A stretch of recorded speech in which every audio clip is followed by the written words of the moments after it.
While I lay in a coma, my parents quietly sold my home and heirlooms as if I were dead.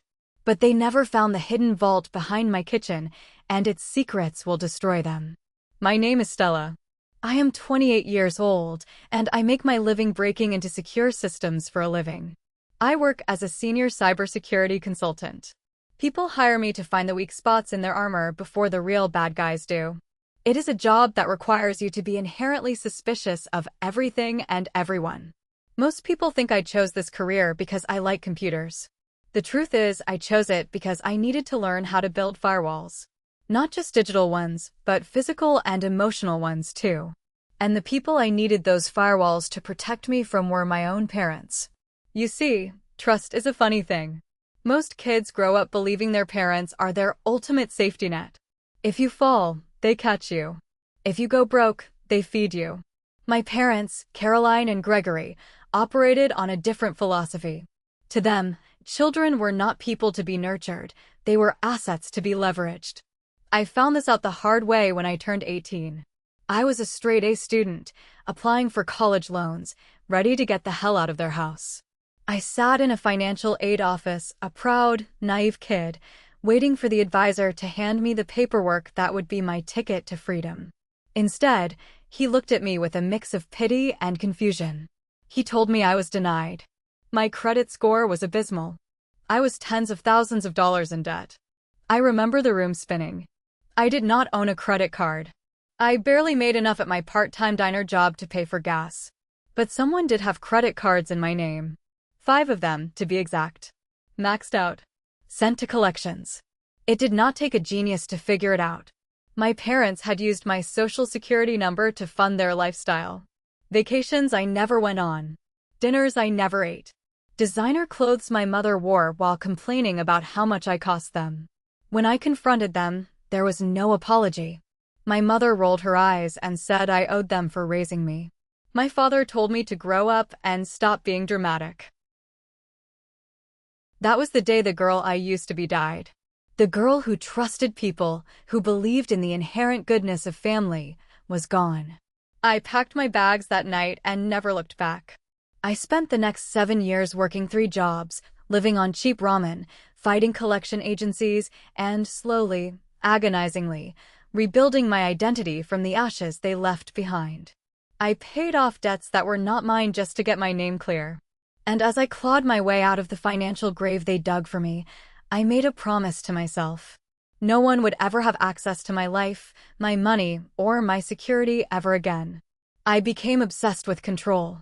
It made me incredibly good at my job in cybersecurity, but it also turned me into someone who was constantly preparing for a disaster.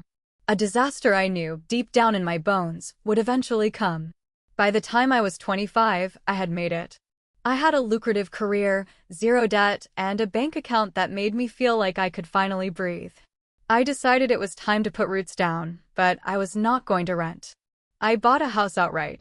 It was a beautiful mid-century modern home in a quiet, heavily wooded neighborhood.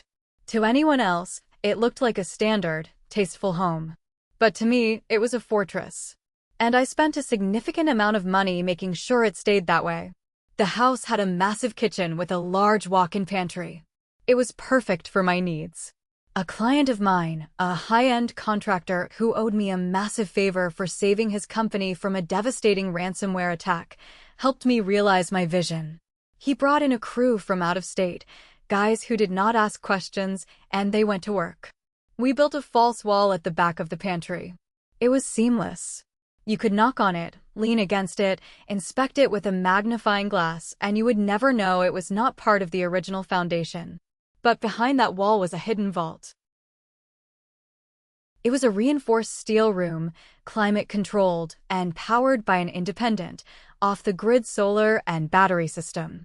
The only way to open the door was through a biometric scanner hidden behind a piece of decorative molding.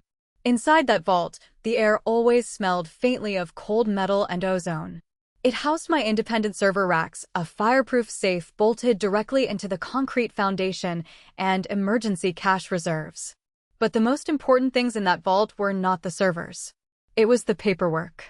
I kept original copies of every important document in my life. The deed to the house. offshore emergency account details, and most importantly, the original, notarized copy of my grandmother Evelyn's will. My grandmother was the only person in my family who actually loved me. Before she passed, she saw right through my parents' greed. She left her entire estate in a complicated trust, but she left me a few very specific, highly valuable items, including a breathtaking emerald necklace. I kept all of it locked away in the dark, safe from the people who shared my last name. It might sound paranoid. People would call me crazy if they knew I had a secret bunker behind my kitchen. But trauma does not care about what is considered normal. Trauma makes you prepare for the absolute worst-case scenario. I built that vault because I knew Caroline and Gregory. I knew that if I ever showed a moment of weakness, they would be waiting to pick my bones clean. I just did not realize how soon that moment of weakness was going to arrive. It happened on a perfectly ordinary Tuesday morning. There was no warning, no cinematic buildup, just the mundane routine of my life coming to a violent, screeching halt. I was standing in my beautiful, safe kitchen, pouring coffee into a travel mug. The morning sun was streaming through the windows, casting long shadows across the hardwood floors. I remember thinking about a security patch I needed to deploy for a client. It was completely normal. Then, the world exploded. It did not sound like an explosion outside. It sounded like a gun going off right behind my eyes. The pain was instantaneous and absolute. It was a blinding, white-hot agony that ripped through my skull, so intense that it literally knocked the breath out of my lungs. I did not even have time to scream. The coffee mug slipped from my fingers, shattering against the floor tiles, splashing hot liquid across my bare ankles. I remember my knees giving out. I remember the cold, hard impact of the floor against my cheek. I tried to reach for my phone on the counter, but my arm felt like it was made of lead. The edges of my vision started to turn black, a suffocating darkness creeping in from all sides. I could hear my own breathing, ragged and desperate, echoing in the quiet kitchen. The last thought I had before the darkness completely swallowed me was a terrifying realization. I am completely alone, and I am going to die right here on the floor. When I finally became aware again, I was not dead, but I wasn't exactly alive either. I was trapped. It is called locked-in syndrome, a nightmare state where your mind is perfectly awake, perfectly clear, but your body is completely paralyzed. I was submerged in a sensory soup of hospitals. The sharp, chemical smell of antiseptic. The rhythmic, mechanical hiss and click of a ventilator forcing air into my lungs. The steady, irritating beep of heart monitors. I tried to open my eyes. Nothing happened. I tried to twitch a finger.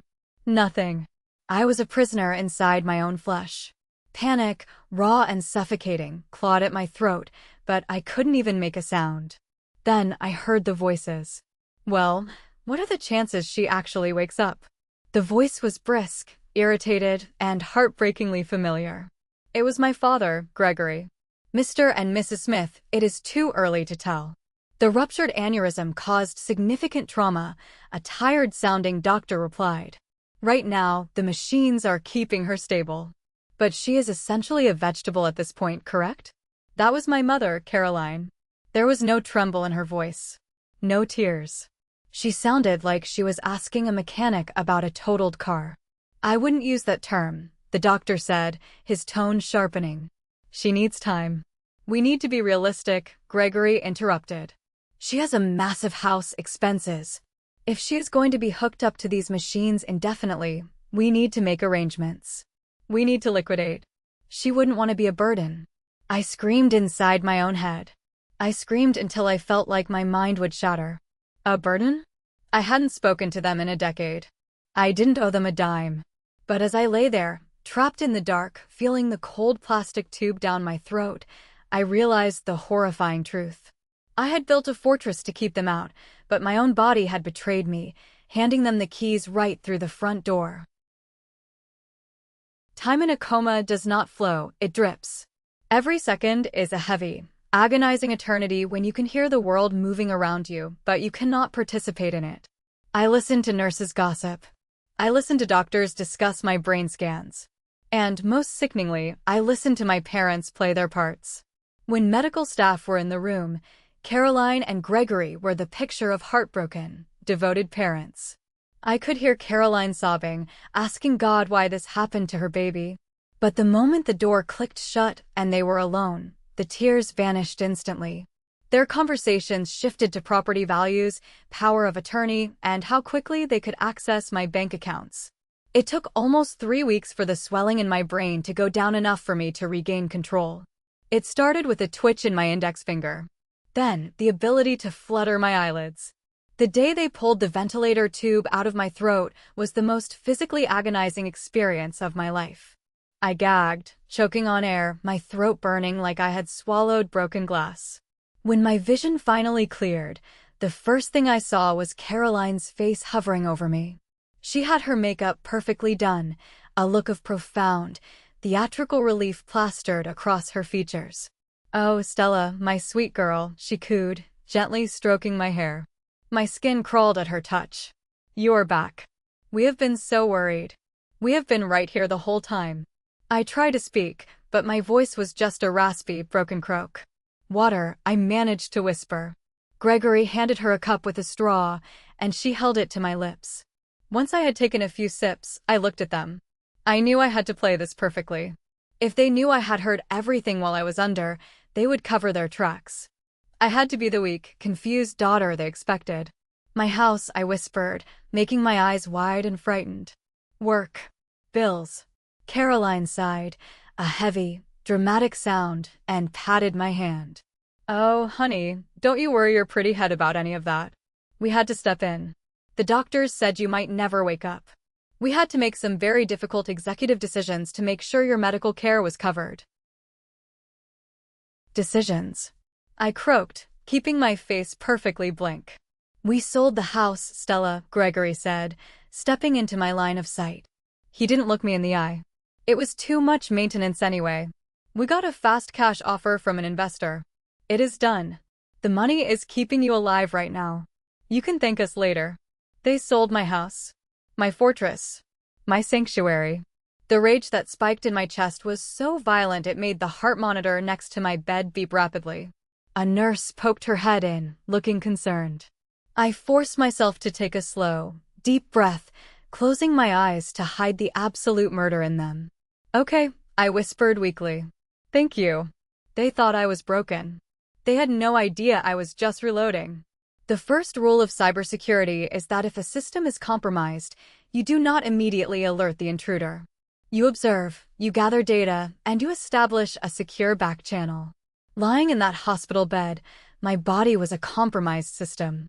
I was weak. I could barely walk to the bathroom without a nurse, and I had absolutely zero access to the outside world. My parents had taken my purse, my keys, and my phone. I was entirely cut off. I needed a lifeline, and I couldn't use anything my parents could trace. I waited patiently for 3 days, playing the role of the exhausted, recovering patient. I did my physical therapy. I ate the terrible hospital food, and I watched Caroline and Gregory come and go, updating me on how they were handling my affairs. On the 4th day, I got my chance. A young, empathetic nurse named Sarah was helping me adjust my pillows. My parents had gone down to the cafeteria. I grabbed Sarah's wrist, my grip surprisingly strong. "Sarah, please," I whispered, letting real desperation bleed into my voice. "I need a massive favor. It is a matter of life and death, and my parents cannot know." She looked startled, glancing at the door. "Stella, I am not supposed to. Please. Just one phone call. From the hospital landline at the nurse's station. Not from a cell phone. Just let me make one call."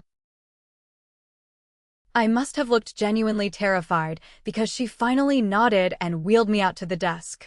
My fingers trembled as I dialed a number I had memorized years ago.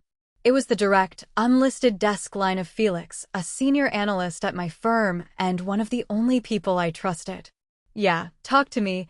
Felix's voice came through the receiver, gruff and professional. "Felix. It is Stella. The firewall is down and unauthorized users are in the mainframe. I used our standard office code for a massive security breach." There was a beat of silence. "Stella? Holy crap, you're alive? Your parents told the firm you were essentially brain dead. What the hell is going on? Where are you? I am at Memorial Hospital. Room 412. I need a clean device. An encrypted company tablet, a mobile hotspot that cannot be traced, and you need to drop it off tomorrow. Tell the front desk you are a courier delivering legal documents for my work. Do not talk to my parents. Just drop it and go. Understood. I am on it. Hang tight, kid. The next afternoon, a sealed manila envelope was delivered to my room by a hospital volunteer. My parents were complaining about the hospital coffee when I slid the package under my blankets. When they finally left for the night, I pulled the heavy curtains shut. I ripped open the envelope. Inside was a sleek, black tablet and a small cellular hotspot. I powered them on, my fingers flying across the screen, typing in a 50-character alphanumeric password. I was back online. I was no longer a victim. I was a ghost in the machine. The hospital room was pitch black, save for the blue glow of the tablet illuminating my face. The first thing I did was check the status of my home network. As I expected, the main internet line to the house had been disconnected. My parents were thorough, I'll give them that. But they were dealing with someone who built redundancies for a living. I bypassed the dead main line and pinged the independent cellular backup that powered my hidden vault. A loading screen appeared, the little circle spinning for what felt like hours. Then, the connection established. I took a sharp breath as the live feeds from my hidden, battery-powered security cameras popped up on the screen. I was looking at ghosts in my own living room. The house was completely empty. The beautiful leather sofa, the antique coffee table, the expensive art I had spent years collecting, all of it was gone. The rooms looked hollow, stripped bare like a carcass left in the desert. My chest tightened as I watched a stranger walk into the frame. He was a tall man in a tailored suit, holding a clipboard and a measuring tape. This had to be Harrison, the investor Gregory had bragged about. He was pacing around my living room, pointing at walls, clearly planning renovations. I watched him move from room to room. He checked the master bedroom, where my grandmother's antique vanity used to sit. He checked the guest rooms. He checked the bathrooms. And then, he walked into the kitchen. My heart hammered against my ribs, loud in the quiet hospital room. I zoomed in on the camera feed. Harrison walked past the island where I had collapsed just weeks ago. He opened the pantry door. He stood there, shining a flashlight around the empty shelves, looking at the space. He tapped the back wall with his knuckles. I held my breath. I felt a cold sweat break out on the back of my neck. If he found the seam, if he noticed the slight discrepancy in the molding where the biometric scanner was hidden, everything was over. All my assets, my documents, the leverage I desperately needed, would belong to him. Harrison tapped the wall again. He frowned, made a note on his clipboard, and then he turned around and walked out of the pantry. I let out a shaky, ragged exhale, collapsing back against the hospital pillows. The false wall was still perfectly intact. They hadn't found it. My parents had sold the house, but they had missed the most valuable thing inside it. They thought they had successfully executed the perfect robbery while the victim was asleep. They didn't realize they had just sold a Trojan horse to a stranger, and the victim was wide awake, watching their every move. I shut the tablet down and hid it beneath my mattress. I didn't cry. I didn't panic. For the first time since waking up, I smiled in the dark. Thank you for watching this far. If you enjoyed this story, please take a moment to like the video, subscribe to the channel, and leave a comment letting us know which city you live in. Every comment helps the video reach more people. Thank you so much for your support. When the doctors finally cleared me for discharge, I had nowhere to go. Legally, I was a ghost. My address belonged to a man named Harrison. My bank accounts had been drained and closed. My parents, playing the role of the exhausted caretakers, offered to let me move back into my childhood bedroom so they could keep an eye on my recovery. I told them I needed a few days alone in a specialized medical rehabilitation facility to regain my strength before I made any decisions. They hesitated, clearly wanting to keep me under their thumb, but the attending physician agreed that specialized physical therapy was a good idea. In reality, there was no rehabilitation facility. As soon as I was wheeled out of the hospital doors, I got into a cab and gave the driver the address of a cheap, anonymous short-term rental apartment across the city. I paid for it using an offshore emergency fund that was completely untraceable. It was a fund I set up years ago, accessible only through a series of encrypted keys memorized in my head. The apartment was sterile, smelling of bleach and old carpets, with nothing but a lumpy mattress and a plastic table. But to me, it was a war room. My body was still broken. Walking from the bed to the bathroom felt like running a marathon. My head throbbed constantly, a dull reminder of the aneurysm that had nearly killed me. But while my body was weak, my mind had never been sharper. The betrayal had burned away all the lingering grief and confusion. I was operating on pure, cold logic. I sat at the plastic table, cracked open the encrypted tablet Felix had smuggled to me, and went to work. I needed to understand exactly how they had bypassed the law to sell my home so quickly. A standard real estate transaction takes 30 to 45 days. My parents had done it in 3 weeks. I pulled up the county property records and requested the transfer deeds. When the PDF loaded, I saw it. They had filed for an emergency medical conservatorship. It is a legal maneuver designed for extreme situations, allowing family members to make immediate financial decisions for an incapacitated relative. In their filing to the judge, Caroline and Gregory had perjured themselves. They claimed I had no health insurance, that I was facing millions in medical debt, and that I was likely going to remain in a vegetative state for the rest of my life. They argued that a quick cash sale of my primary residence was the only way to pay for my life support. Because they asked for a quick cash sale, they bypassed the open market entirely.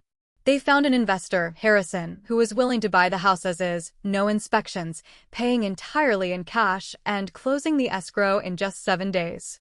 Harrison got a multi-million-dollar home for a fraction of its market value, and my parents got a massive, untraceable lump sum of cash deposited directly into an account they controlled. It was a brilliant, ruthless, and entirely illegal piece of financial manipulation. They had used my dying body as a highly profitable real estate opportunity.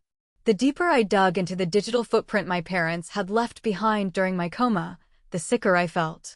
Selling the house was just the beginning of their monetization of my tragedy. Late one night, the blue light of the tablet illuminating the dark, empty apartment, I typed my own name into a search engine. I expected to find maybe a local news blurb about my medical emergency. What I found instead made my blood run cold. It was a GoFundMe campaign. The title read, "Help Stella Fight for Her Life." I clicked on the link. The page had been shared thousands of times across social media. At the top of the page was a video. I hit play.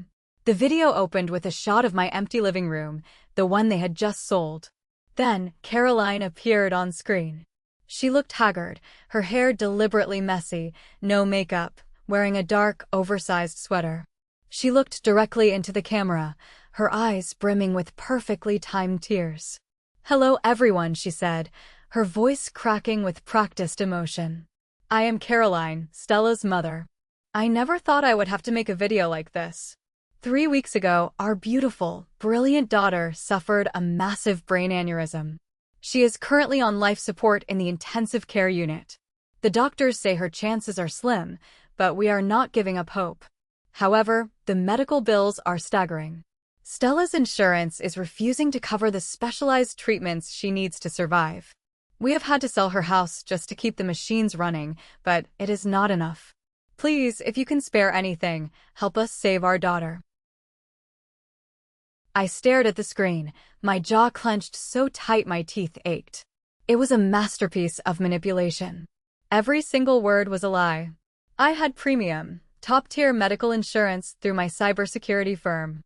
Every single cent of my hospital stay, my surgeries, and my medications was covered 100%. My parents hadn't paid a single dime out of pocket. I scrolled down to look at the donations. $5 here, $50 there. Coworkers I barely knew, high school classmates I hadn't spoken to in a decade, complete strangers touched by a mother's fake grief. The total amount raised was staggering. Over $85,000. I read the comments. "Sending prayers to your family. You're such strong, loving parents. Stella is so lucky to have you fighting for her. Don't give up hope, moms know best. I felt a wave of nausea wash over me. They weren't just stealing from me, they were exploiting the kindness of strangers, using my paralyzed body as a prop to line their own pockets. They were taking money from people who actually needed it, routing it directly into their own accounts. The sheer, breathtaking audacity of it made me want to scream. But I didn't. I just took a screenshot of the page, downloaded the video file, and saved it to an encrypted folder labeled evidence. Every lie they told was another nail I was going to hammer into their coffins. I thought I had reached the bottom of their depravity, but I was wrong. 2 days later, while continuing to trace the assets they had liquidated, I found a listing on an elite, private auction website based out of New York. The site specialized in estate sales and high-end vintage jewelry. I scrolled through the listings until my eyes locked onto a high-resolution photograph that made my heart physically ache.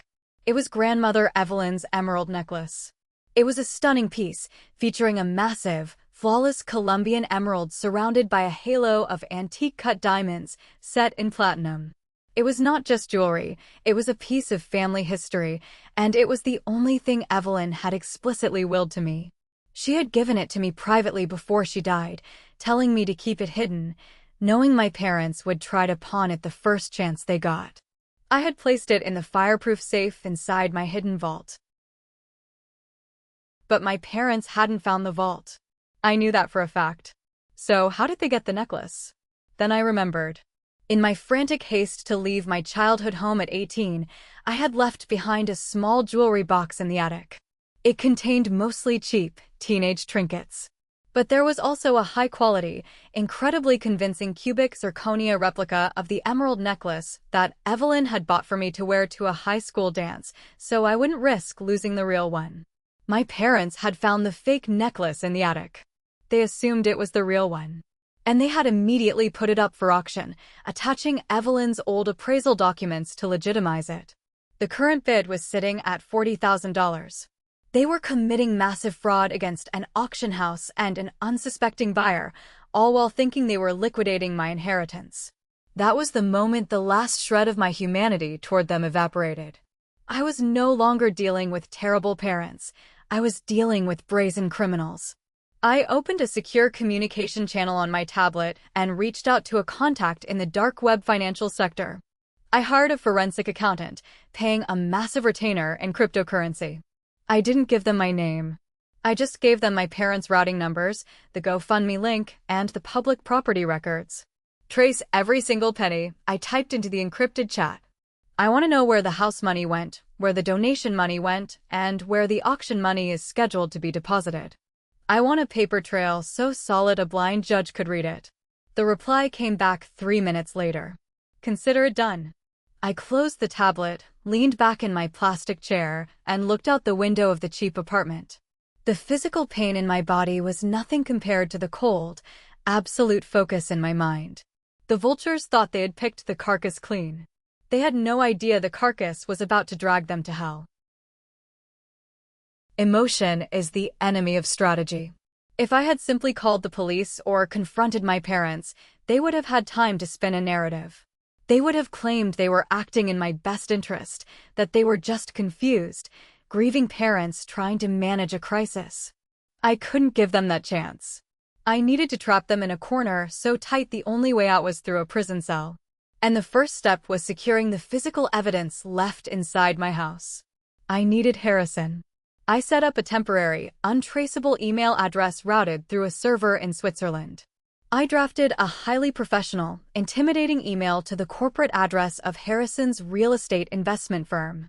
I introduced myself as an independent municipal structural risk assessor. Mr. Harrison, the email read. During a routine audit of off-market property transfers in your sector, a significant discrepancy was flagged regarding your recent acquisition. Architectural blueprints filed prior to the sale indicate severe, unpermitted structural anomalies, including heavily fortified, off-the-record load-bearing modifications. Failure to disclose or inspect these modifications nullifies your property insurance and opens your firm to massive liability, including potential municipal condemnation of the structure. I strongly advise a physical inspection of the premises immediately. I will be at the property tomorrow at 2 in the afternoon.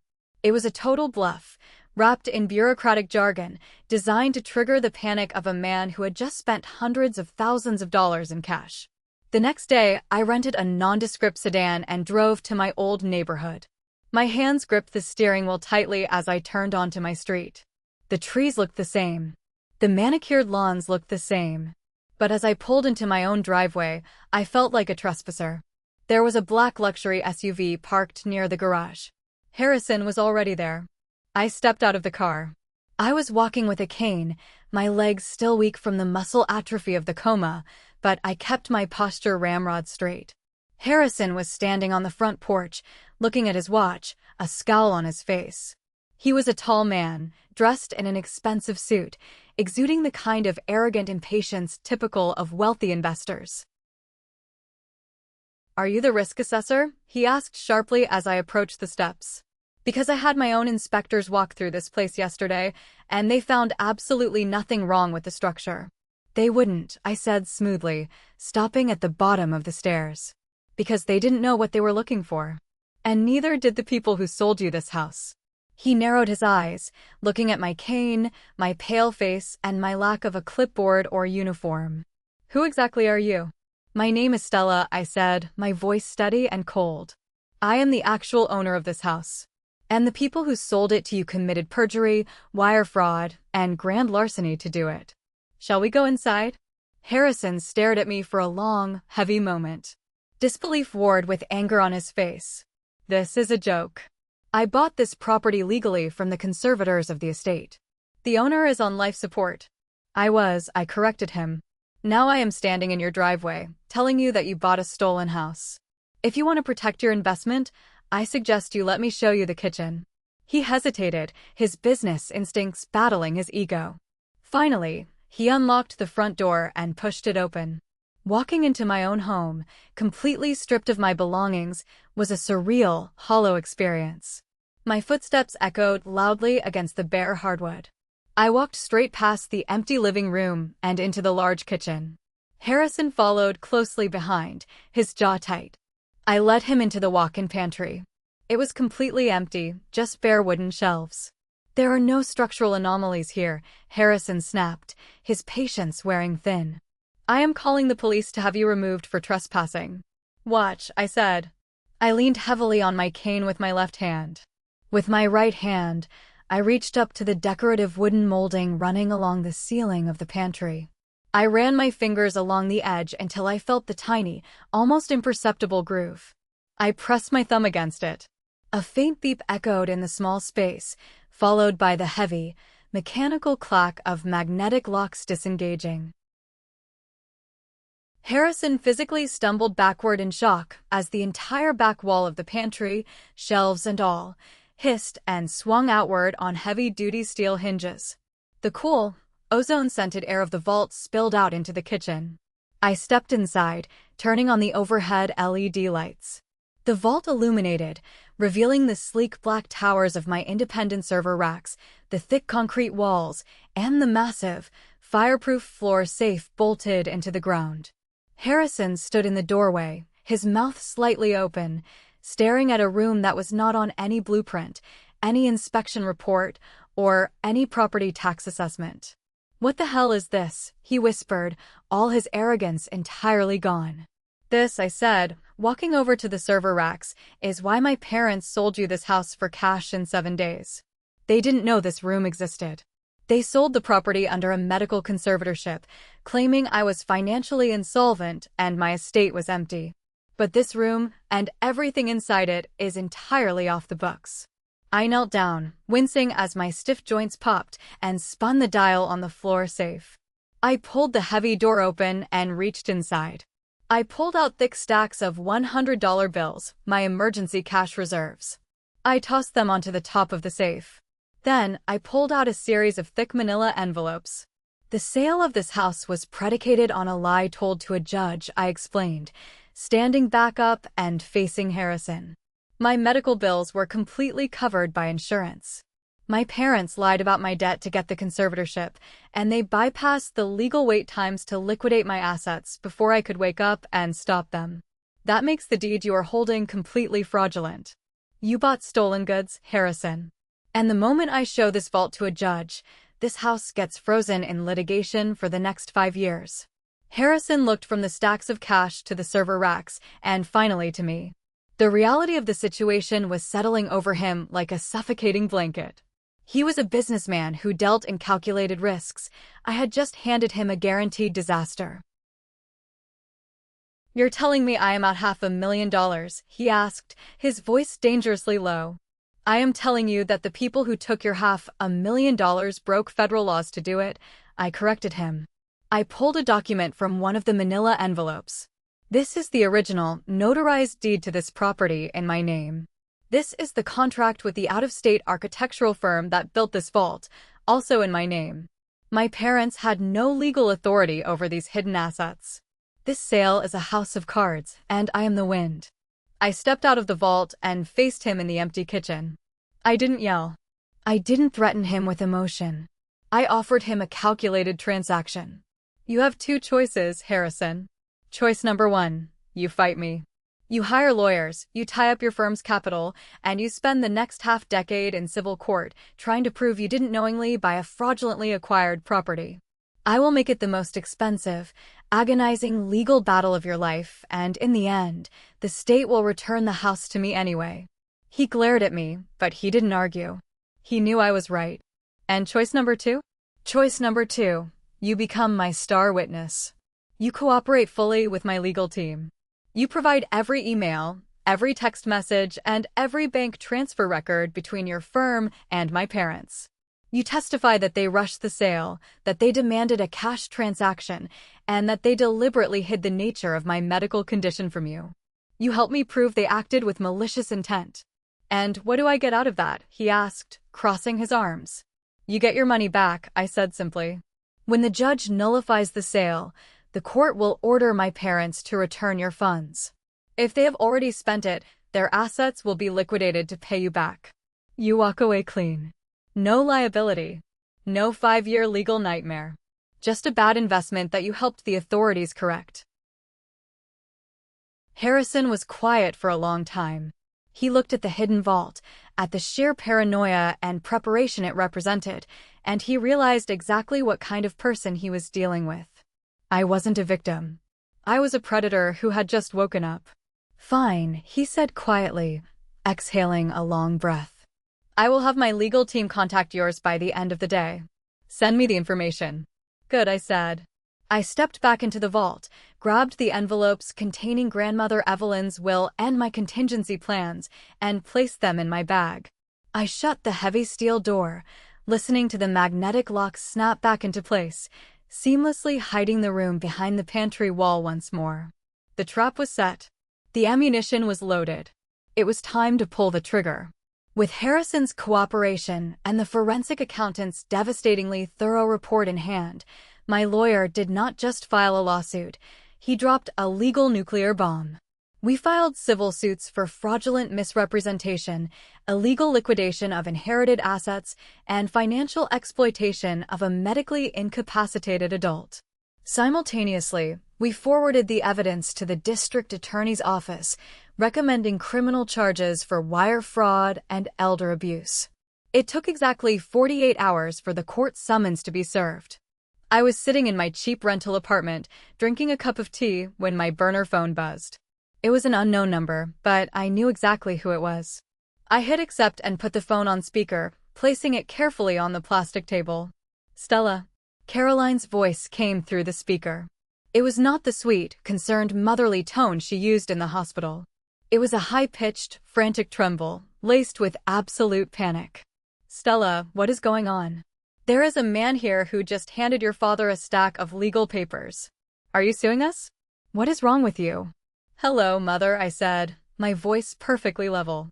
"I am feeling much better, thank you for asking." "Do not use that tone with me," she shrieked, the mask slipping completely. I could hear Gregory swearing loudly in the background. "We saved your life. We paid for those machines. We had to make incredibly hard choices while you were practically dead, and this is how you repay us? By dragging your own family to court. I took a slow sip of my tea. The warmth felt good against my throat. You didn't pay for anything, Caroline. My insurance covered every single cent. The forensic accountant traced the $85,000 you raised on GoFundMe directly into Gregory's offshore retirement account. I have the bank routing numbers. There was a sudden, dead silence on the other end of the line. The kind of silence that happens when a rat realizes the cage door has locked shut.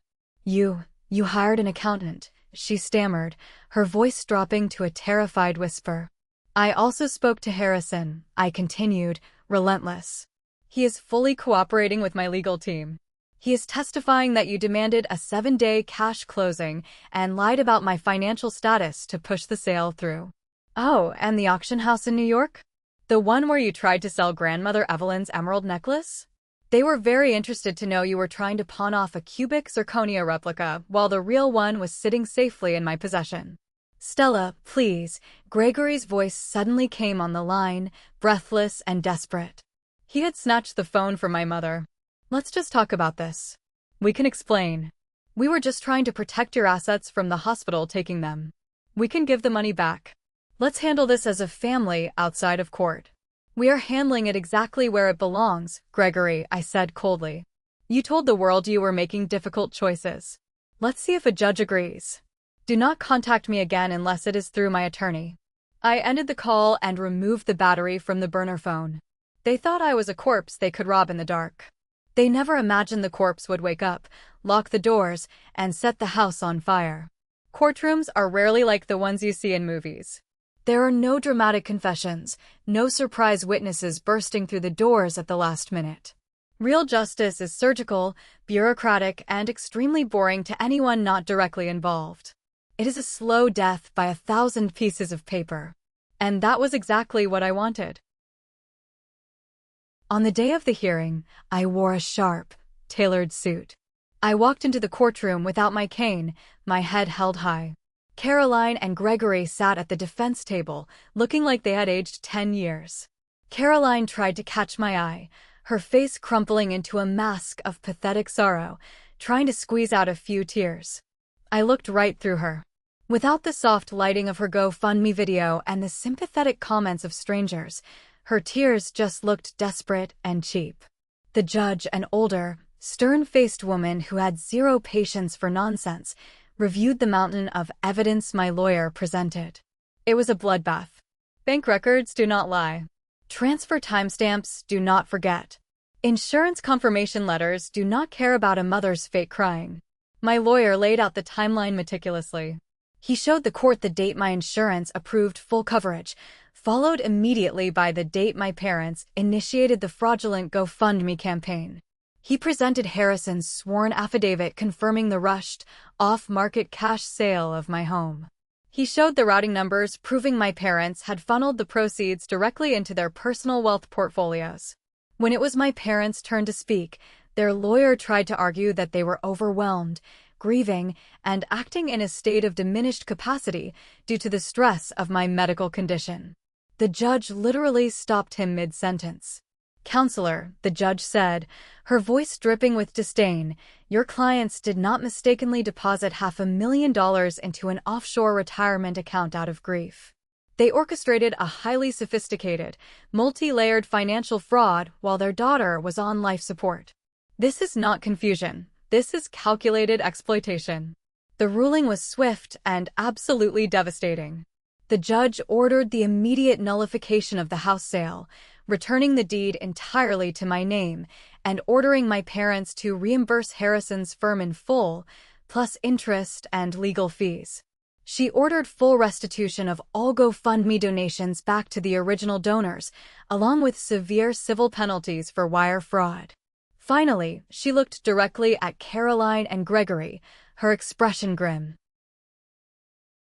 Furthermore, the judge stated, striking her gavel, based on the overwhelming evidence of financial abuse of a vulnerable adult, I am forwarding this entire dossier to the state prosecutor's office with a strong recommendation for immediate criminal indictment. You are dismissed. My parents collapsed back into their chairs, the color completely drained from their faces.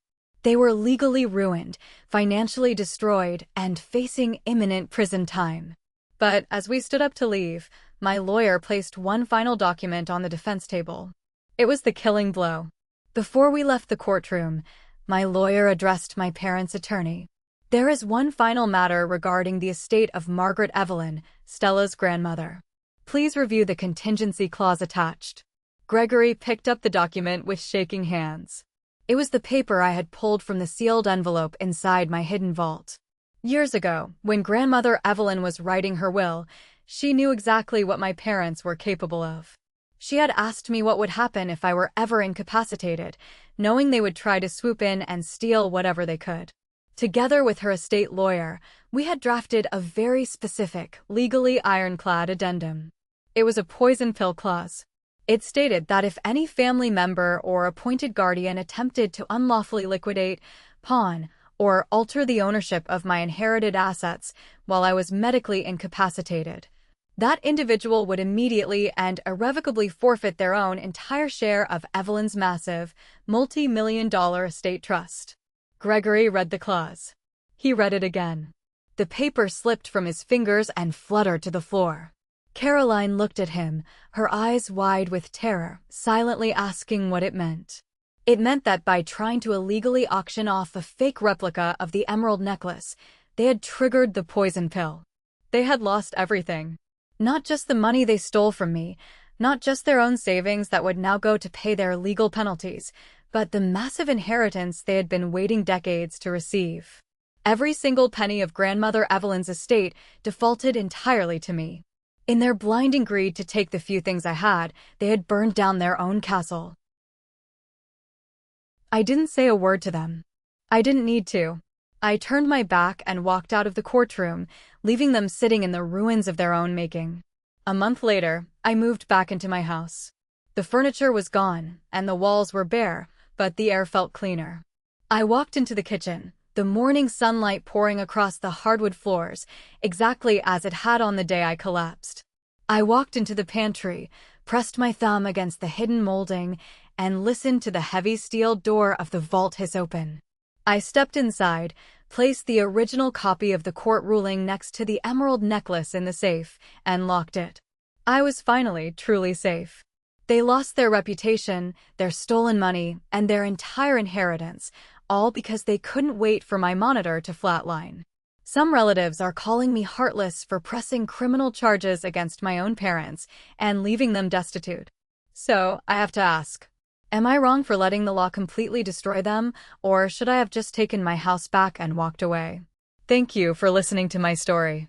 If you haven't already, please hit that subscribe button, leave a like, and share your thoughts in the comments below. Your support means everything.